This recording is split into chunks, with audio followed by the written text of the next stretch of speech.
Hello everyone and welcome back to my channel, or welcome if you're new here. So in today's video, I want to give you guys an update of our Mustang Mach-E since we got this car over a year ago. So in this video, I'm going to try to cover our entire experience with this car, including the cost of buying it, our experience with the rebates and the federal tax credit, and the cost of owning it and having to charge it all the time at home and on the go, the recalls, the way it drives and the range, and why we didn't sell even though we got many offers over what we paid. So before we get started on this video, please be sure to subscribe to my channel down below, hit that thumbs up, and with all of that said, let's get started.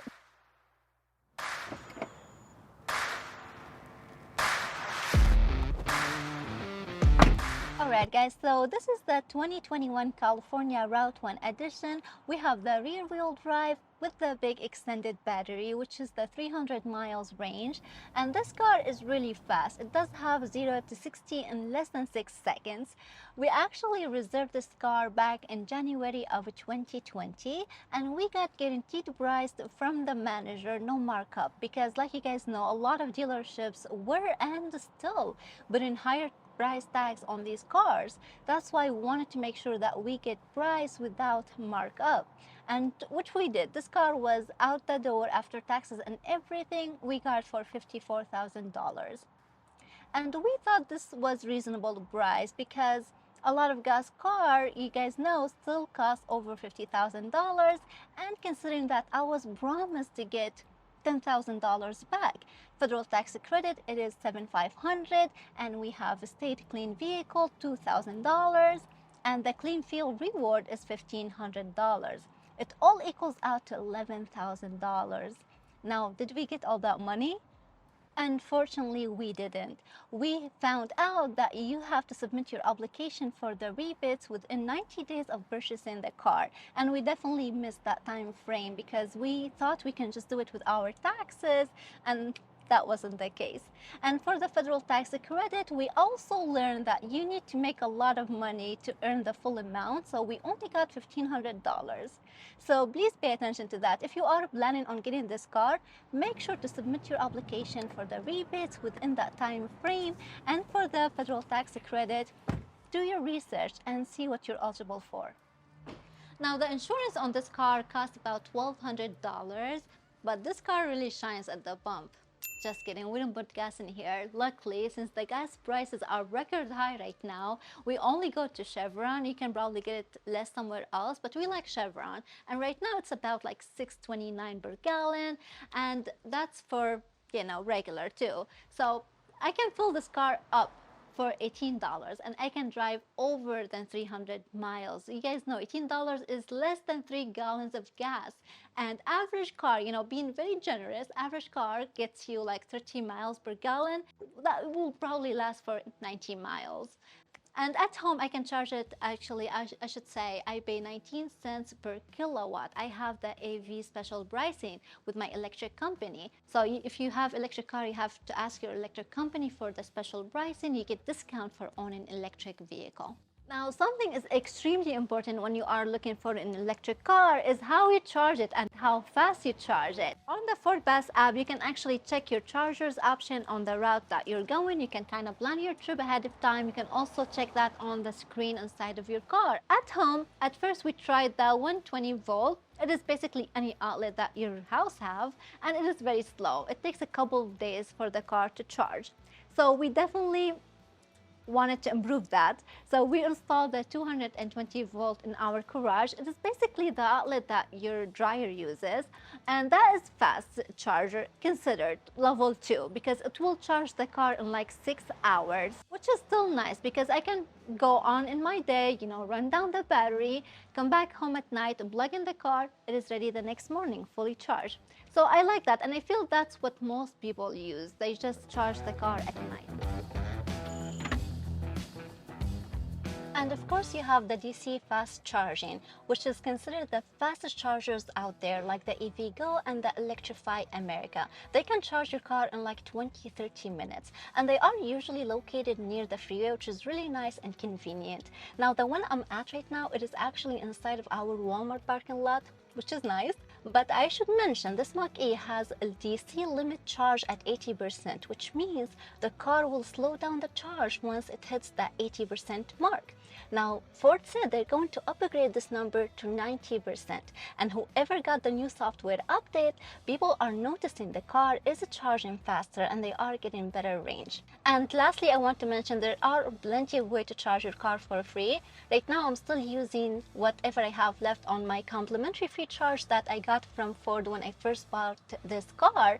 And the reason why I still have a lot left there, because more than I can count, I've been to this station, the Electrify America, and that day the charge was complimentary free, so I didn't have to pay.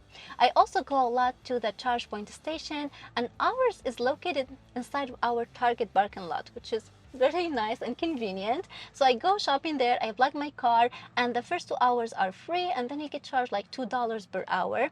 But I never go over the 2 hours. I'm usually there for a couple of hours, charge my car. I just keep adding those miles and I never run out. Now, as far as range, we get guaranteed 300 miles on this car. Now, your dash probably will never say 300.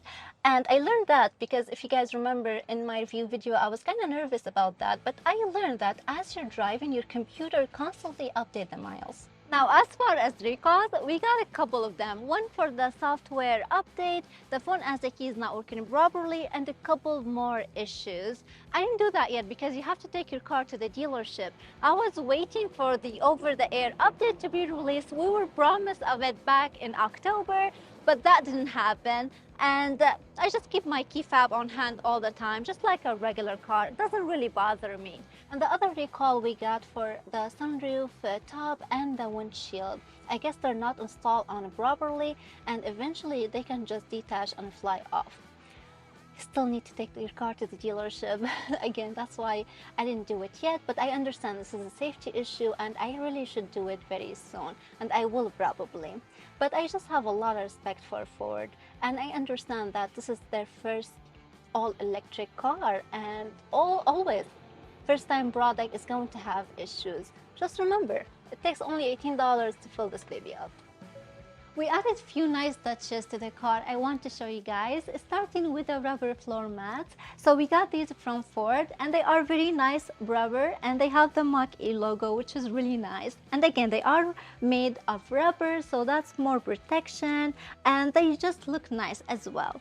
We also got these door cells from Ford. The original one, they were just very basic and black, so we like these better with the silver Mustang logo, and they just look nice and classy. Finally, we removed the silly aero covers. I highly recommend you do that if you don't like the look of them like us. They don't affect the range at all. We had no issue. We still have no issue with that. So I made video on that. If you want more details, you can watch that video. It will be linked down below. Can you believe we only had this car for a little over a year and we already have a one ding and scratch on it? So this thing here, hopefully you guys can see it on the camera. It happened actually at home. It is funny because usually when I go shopping, I park far away from everyone because of this. But I guess I didn't park far enough from my husband. You know, it is okay. I guess when you have a car, this is something that's gonna happen. And we got the scratch on the back here of the lift gate. Now this one happened within the week or two of owning this car. Hopefully the camera can pick it up for you. But this happened because the California Route 1 edition, the lift gate on it, it's not electric, so you cannot adjust the height on this gate, and it really opens really high up. I have to hold it because if I let it open all the way, it's going to hit one of those metal things that we have on the garage door. Now the Mustang GT and the Mustang Premium, they do come with the electric liftgate and you can adjust the height on those ones. But this one, because it's manual, it's not adjustable. Hopefully in the future, Ford will make the manual gate adjustable as well. But for now, the GT and the Premium are the only one adjustable.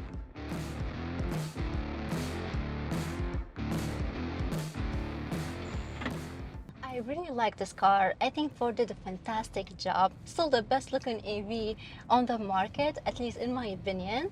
And it drives very smooth. You don't feel the bumps really. And it's very comfortable and spacious. We take it sometimes on a grocery run and we never run out of space in this car. With the front and the trunk that we have, we're usually able to put all of our stuff comfortably. And I like to drive it on whisper mode, like you guys see. Not only because the car is calm and quiet, but also this is not my daily ride. I usually drive a 95 Bronco, and this car, like with all electric cars, it does have regenerative braking. So the brakes on this car are extremely sensitive. So I feel like whisper mode, it really helps as far as making the pedals less responsive. So that's why I like it. But still, don't try to have coffee with me within the first 15 minutes when we get inside this car, because it's gonna be like this. Sorry. Just an example.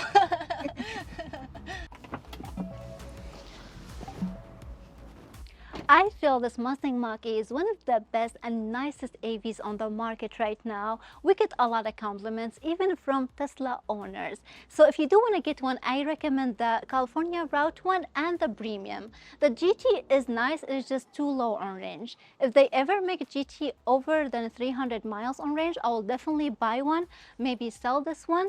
But for now, we're not even tempted to sell this car, even though we receive many offers over what we paid for. But we have no intention on selling this car. It's just too nice of a car, and nothing out there is better. What I'm supposed to do, buy a Kia? I mean, tell me you're a Ford family without telling me you're a Ford family. So with this, we complete this video, my friends. I really hope you all enjoyed it. If you did, please thumbs it up and consider subscribing. Thank you so much for watching, and I will see you next time. Bye!